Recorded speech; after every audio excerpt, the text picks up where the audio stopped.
फाइली छात्रों, आपका कक्षा 9वीं का विषय आपका हिंदी अर्धवार्षिक परीक्षा सत्र 2024 का यहाँ पर देख सकते हैं हमारे पास क्वेश्चन पेपर आ चुका है। और अगर आप यदि चाहते हैं कि आप पूरे 75 में से 75 नंबर लेके आए तो इस पूरे क्वेश्चन पेपर को आपको पढ़ना है। पूरे 23 के 23 क्वेश्चन का आपका देखिए पेपर है और यहाँ पे हर एक क्वेश्चन के चलिए आंसर आपको फटाफट प्रोवाइड कराते हैं। देखिए तो वीडियो को आपको लास्ट तक बने रहना जिससे आपको हर एक वीडियो का कंप्लीट सोल्यूशन मिल सके। कुछ आपके निर्देश दिए हैं, सभी प्रश्न करना अनिवार्य है। आप निर्देश तो पढ़ ही चुके हैं, कोई दिक्कत नहीं, एक बार पढ़ लीजिएगा अगर आपने नहीं पढ़ा है। देखिए तो पूरे आपके 23 क्वेश्चन है। सबसे पहले देखिए आपको इसमें आते हैं सही विकल्प वाले क्वेश्चन।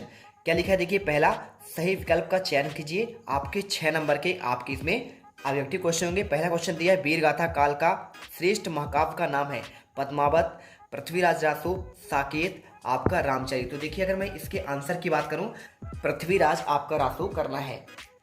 इसके बाद देखिए आपका नंबर हो गया।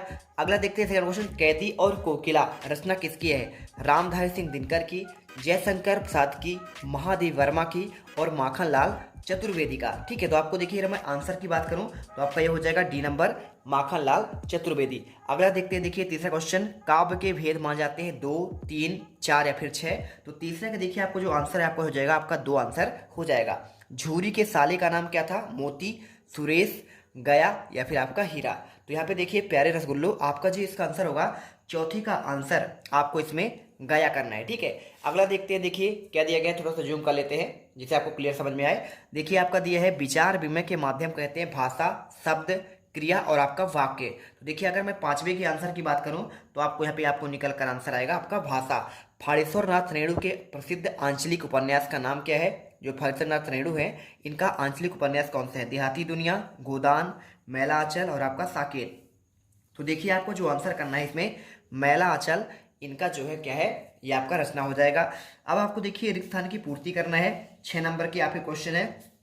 तो अगर आप जीत मिडिल क्लास पर पहली बार विजिट कर रहे हैं तो वीडियो को दिल से लाइक कर दीजिएगा, क्योंकि आपके लिए जीत मिडिल क्लास लगातार यहाँ पे क्या है, प्रयास कर रहा है। इसके बाद देखिए आपको यहाँ पे अगर आपको चाहिए पूरा PDF विद आपका सोल्यूशन तो आपको इस वीडियो के कमेंट बॉक्स पर आपको जीत क्लासेस इंडिया का एक टेलीग्राम का लिंक दिया है, जाकर जल्दी से आप ज्वाइन कर लीजिएगा। पहला देखिए, कबीर खान बार बार डैश डैश में जन्म लेना चाहते हैं? ब्रज, गोकुल, मथुरा, हरिद्वार। तो देखिए आपको उत्तर करना है यहाँ पे आपका ब्रज गोकुल हो जाएगा। कविता के शाब्दिक अनुशासन का नाम डैश डैश है? छंद, रस या फिर अलंकार। देखिए आपको आंसर की अगर मैं बात करूं तो आपको इसमें छंद आपका आंसर हो जाएगा। ठीक है, अर्थालंकार में चमत्कार तीसरा आपका जो दिया है, अर्थालंकार में चमत्कार डैश डैश कारण होता है पद, अर्थ और आपका शब्द। तो तीसरे का आंसर देखिए आपको इसमें कर देना है आपका ये शब्द, आपको इसमें आंसर करना है। ठीक है, महादेव वर्मा के बाबा उन्हें डैश डैश बनाना चाहते थे? वकील, कवित्री या फिर आपका विदुषी। तो देखिए आपको आंसर जो है विदुषी कर देना है। अनंत का विलोम डैश डैश है? विशाल, अंत या फिर बड़ा। तो 5वें का देखिए आपको आंसर हो जाएगा आपका यहाँ पे अंत हो जाएगा। ठीक है, तो अनंत का देखिए क्या होता है आपका अंत। ठीक है, अनंत यानी कभी खत्म ना होने वाला, अंत यानी नष्ट हो जाना। रीढ़ की हड्डी एकांकी में कुल कितने पात्र हैं? 4, 5 या फिर 6। तो देखिए आपको छठे का आंसर आपको जो है ना यहाँ पर आपका 6 हो जाएगा। ठीक है, चलिए बढ़ते हैं आपके नेक्स्ट क्वेश्चन पर। देखिए तो आपको अगला आपको जो क्वेश्चन दिया गया है तीसरा आता है, निम्नलिखित कथनों के समक्ष सत्य और असत्य आपको लिखना है। क्या दिया गया देखिए आपको यहाँ पे दिख जाएगा। यहाँ पे कबीर एक समाज सुधारक थे, कि आपका सत्य है या फिर आपका देखिए असत्य है? तो आपको इसमें देखिए आपको इसमें सत्य करना है। ठीक है, तो आप इसमें सत्य कर दीजिएगा। संचारी भावों की संख्या क्या आपका 35 है? तो देखिए आप जानते हैं आपका 33 होता है। ठीक है, तो आपको आंसर ये आपका सत्य हो जाएगा। मंगोलों का मुंह लाल होता है तीसरा आपका लिया है, तो आपको बताना है। तो आपका देखिए बिल्कुल आपका ये सत्य है। मंगोल आपके जो होते हैं मंगोलिया के लोग रहने वाले, इनका मुंह लाल होता है। कहानी गद्य की गौड़ विधा में क्या आपका आता है? चौथा नंबर। तो आपको देखिए ये भी आपका जो है चौथा आपका सत्य हो जाएगा।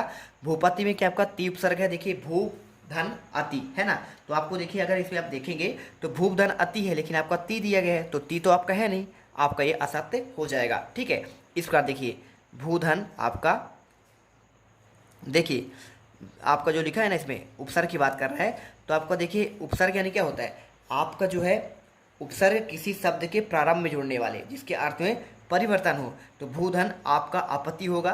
तो आपको देखिए इसमें ती तो आपका है नहीं, तो इसलिए आपको ये हो जाएगा लेखा मृदुला गर्ग की तीसरा नंबर बहन का चित्र क्या आपका देखिए, चित्री बहन का जो उसकी तीसरे नंबर की बहन थी उनका नाम क्या चित्रा था। तो आपको इसका अगर मैं आंसर की बात करूं कि आपका सत्य है, तो आपका देखिए आपका बिल्कुल सत्य है। अब देखते हैं आपके सही जोड़ी वाले क्वेश्चन आते हैं। स्तंभ आ में आपको स्तंभ बा में मिलाना है। 6 नंबर क्वेश्चन देखिए, ललहद आपका जो लिखा हुआ है तो इसमें क्या आपका हो जाएगा, इसको मिलाना है आपको। देखिए इसमें ये किसका होगा, देखिए आपका यहाँ पे कश्मीरी कवित्री, ठीक है, आपको यहाँ पे 6 नंबर पे लाना है। सवैया क्या है देखिए, तो सवैया आपका जो है यहाँ पे आप इसमें देख सकते हैं आपका वर्णिक छंद है, ठीक है, इसमें वर्णों की गणना होती है। और आग का तत्सम क्या होता है, तद्भव तत्सम, आग का आपका होता है अग्नि। अब आपका अग्नि कहाँ पे दिया, देखिए आपको घ नंबर पे दिया है। हरिशंकर परसाई कौन है देखिए, तो चौथे का अगर मैं आंसर की बात करूँ तो आपको यहाँ पे ये देखिए इनकी यहाँ पे रचना है, हंसते और रोते हैं, तो आपको देखिए ये आपको व्यंग है। और इंद्र का पर्यायवाची क्या है, तो इंद्र का पर्यायवाची आप जानते हैं यहाँ पे सुरपति होता है। और बागलकोट क्या है, तो बागलकोट आपका देखिए यहाँ पे ये आपका हो जाएगा कर्नाटक का एक छोटा सा कस्बा, तो आपको इसमें मिला देना है। इसका देखिए आपका सही जोड़ी आपको मिल जाता है। अब आपको देखते हैं पांचवा, एक वाक्य में उत्तर देना है। 6 नंबर क्वेश्चन है, गांव में शहरी मेहमान दामाद की तरह सज धज कर कौन आया था, आपको ये बताना पड़ेगा। तो देखिए आपको इसमें आंसर आपको मेक कर देना है, ठीक है, ये मेक कर दीजिएगा। प्रबंध काव्य में भेदों की संख्या कितनी होती है, तो आपको महाकाव्य और आपका हो जाएगा एक खंड काव्य, ठीक है, तो आप इसमें ये कर दीजिएगा, देखिए खंड काव्य हो जाएगा। अब इसके बाद देखिए ये आपके दो प्रबंध, आपका प्रबंध के दो आपके ये भेद हो गए, महाकाव्य और खंड काव्य। श्यामाचरण दुबे ने किस विश्वविद्यालय में पीएचडी की उपाधि प्राप्त की थी, तीसरा नंबर क्वेश्चन है, तो आपको इसमें बताना है नागपुर विश्वविद्यालय, तो आप इसमें लिख दीजिएगा नागपुर और इसके बाद आपका विश्वविद्यालय। ये देखिए आपको आंसर मिल गया, ठीक है। अगला देखते हैं, रचना के आधार पर वाक्य के कितने भेद होते हैं, तो आपका देखिए इसमें आपको 3 भेद होते हैं। कौन कौन से देखिए, आपका सरल, एक आपका होता है सरल, और एक आपका होता है संयुक्त होता है, और एक आपका होता है मिश्रित होता है। ये आपके 3 ही भेद तो होते हैं। अगर अर्थ के आधार पर कोई पूछे तो आपका होता है 8 प्रकार के होते हैं। लेखिका मृदुला गर्ग का परदादी ने मंदिर में जाकर क्या मन्नत मांगी थी, आपको बताना है। तो लेखिका ने मृदुला गर्ग की दादी ने यह मन्नत मांगी थी कि लेखिका की माँ को जो पहला बच्चा हो वही लड़की हो, ठीक है, आपको ये उत्तर लिखना था। इसके बाद देखिए आपको जो छठा दिया गया इसमें ये आपका हो गया। इसका आंसर की अगर मैं बात करूँ, चलिए मैं आपको आंसर दिखा देता हूँ। देखिए तो आपको उत्तर आपको जो है यहाँ पे आपको सभी के आंसर आपको ये मिल जाएंगे। ये रहा आपको आंसर, आपको इसमें लिखना है लेखिका मृदुला गर्ग की दादी ने यह मन्नत मांगी थी कि लेखिका की माँ को जो पहला बच्चा हो वह लड़की हो। तो आप इसे देखिए आंसर स्क्रीनशॉट कर लीजिएगा, ये देखिए आपको दिख रहा होगा। इसके बाद आप इसे करने के बाद आगे दिखाता हूँ। चलिए देखते हैं, आपका यहाँ पे लिखा है इस जल में प्रलय में पाठ में बाढ़ के पानी को क्या कहा गया है, तो आपको बताना पड़ेगा इसमें क्या कहा गया है। तो आपका तरल दूध, ठीक है, आप इसे लिख दीजिएगा तरल, इसके बाद आपका दूध, ठीक। इसके बाद देखिए छठा क्वेश्चन, पद साहित्य के इतिहास को कितने कालों में बांटा गया है, ये क्वेश्चन आपसे पूछा गया है। देखिए तो आपको इसका आंसर कैसे करना है, देखिए आपको मैं आंसर यहाँ पर दिखा देता हूँ। ये देखिए छठे का आंसर आपको ये मिल जाएगा। आप काल की विभाजन हिंदी साहित्य को आदिकाल, भक्तिकाल, रीतिकाल और आपका आधुनिक काल में विभाजित किया गया है, ठीक है। आपको देखिए ये आपको इसमें मिल गया। अब इसमें लिखा है नई कविता के 2 प्रमुख कवियों के नाम और उनकी एक एक आपको रचना लिखना है। तो इसका आप खुद से कोशिश करिएगा, नहीं बनेगा हम आपको टेलीग्राम में प्रोवाइड करा देंगे। जिस क्वेश्चन को मैं छोड़ रहा हूँ अथवा में, उसका आपको टेलीग्राम में मिल जाएगा, ठीक है। तो आके जल्दी से ज्वाइन कर लीजिएगा, पहले आप इसे पढ़ लीजिए। देखिए इसके बाद आपका 7वां सुमित्रानंद पंत या फिर माखनलाल चतुर्वेदी के भाव संदर्भ का आपको लिखना है। तो अगर मैं इसके आंसर की बात करूँ तो आपको देखिए ये मिल जाएगा, ये क्वेश्चन 7वां है। इसमें प्रस्तुत कविता में भाव तथा भाषा दोनों तरफ से अत्यंत आकर्षक होता है। यहाँ प्रकृति का मनमोहक रूप प्रस्तुत किया जाता है, प्रकृति का मानवीकरण भी आपका होता है। तो आप उत्तर कर लीजिएगा। इसके बाद देखिए आपको अथवा का कवित्री ललहद के घर जाने की चाय से क्या तात्पर्य है, इसको मैं छोड़ रहा हूँ। और किस शासन की तुलना तम के प्रभाव से की गई है और क्यों, लता ने बादल रूपी मेहमान को किस तरह देखा और क्यों, ठीक है। तो देखिए आपको आंसर जिसके मैं छोड़ दिया टेलीग्राम मिल जाएगा। अब देखिए 9 का आपका ये देखिए आपको 8वां का दिखा रहा हूँ। 8वें आपको जो है ना, इसका देखिए यहाँ तो आपको इसका मिल गया आंसर, ये देखिए। तो इसमें आपको पूछा है मरकत से डिब्बे क्यों खुले कहा गया है, तो इसका मैं आंसर दे रहा हूँ। देखिए आपका मरकत के खुले डिब्बे से सब कुछ साफ साफ दिखता है। मरकत के हरे रंग की तुलना गांव की हरियाली से की गई है। गांव का वातावरण भी मरकत के खुले डिब्बे के समान भरा होता है और खुला खुला सा लगता है, इसलिए गाँव को मरकत का डिब्बा कहा गया है। 9वें का देखिए आपको यहाँ पे आंसर मिल जाएगा, किस शासन में तुलना तम के प्रभाव से की गई है, तो इसका आंसर देखिए अंग्रेजों शासन की तुलना कभी, यहाँ पे देखिए ये रहा आंसर, ठीक है।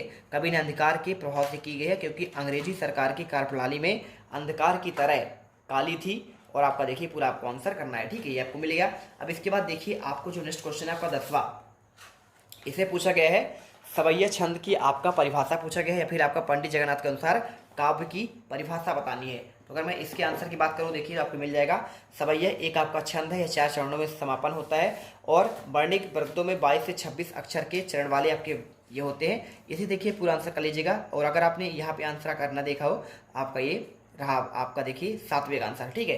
तो आप एक बार देख लो सभी का आंसर। और इसके बाद देखिए आपको इसका आंसर तो मैंने आपको दे ही दिया है। क्वेश्चन देखिए अब आपको जो आता है 11वां, महाकाव्य और अखंड काव्य में 2 अंतर।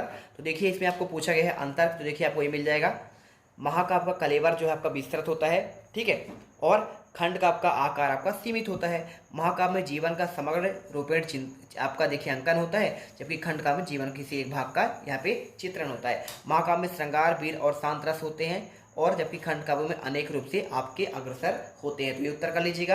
अब देखिए क्वेश्चन आपको जो 12वां दिया है, गद्य और पद विधाओं के आपके नाम लिखिए। व्यंग्य विधा का समान परिचय पूछा गया है। 13वां देखिए आपको मुंशी प्रेमचंद और महादेवी वर्मा की कोई आपको 2 रचनाएं पूछे गए हैं। इसी के साथ देखिए आपको यहाँ पे किन घटनाओं से पता चलता है कि मोती ने देखिए मोती में गहरी दोस्ती हो गई थी। 2 बैलों कथा का आपको आधार लिखना है। 15 क्वेश्चन दिए, सलीम अली पक्षी कैसे बने। लेखक महादेव वर्मा ने मेरे बचपन के दिन में पाठ में अपनी माँ के किन किन विशेषताओं का वर्णन किया है।